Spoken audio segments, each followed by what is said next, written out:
ಎಲ್ಲರ ಜೀವನದಲ್ಲೂ financial discipline ತುಂಬ ಮುಖ್ಯ.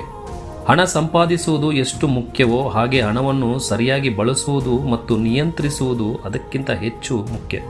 ಅದೇ ಹಣಕಾಸಿನ ಶಿಸ್ತು. ನಾವು ಎಷ್ಟು ಸಂಪಾದಿಸುತ್ತೇವೋ ಅದಕ್ಕಿಂತ ಹೆಚ್ಚು ಖರ್ಚು ಮಾಡಿದರೆ ನಮ್ಮ ಜೀವನ ಸಾಲದ ಕಡೆಗೆ ಹೋಗುತ್ತೆ. ಆದಾಯಕ್ಕೆ ತಕ್ಕಂತೆ ಖರ್ಚು ಮಾಡುವುದು ಹಣಕಾಸಿನ ಮೊದಲನೇ ನಿಯಮ. ಸಣ್ಣ ಮೊತ್ತವಾದರೂ ನಿಯಮಿತವಾಗಿ ಉಳಿಸಿದರೆ ಅದು ಭವಿಷ್ಯದಲ್ಲಿ ದೊಡ್ಡ ಸಹಾಯವಾಗುತ್ತದೆ. ಉಳಿತಾಯ ನಮ್ಮ ಸುರಕ್ಷತೆ.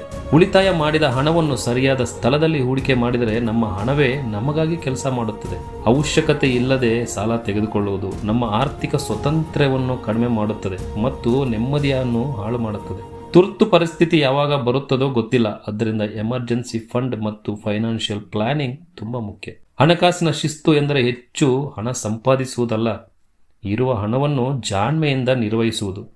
ಹಣವನ್ನು ನಿಯಂತ್ರಿಸುವವನು ಜೀವನವನ್ನು ನಿಯಂತ್ರಿಸಬಹುದು.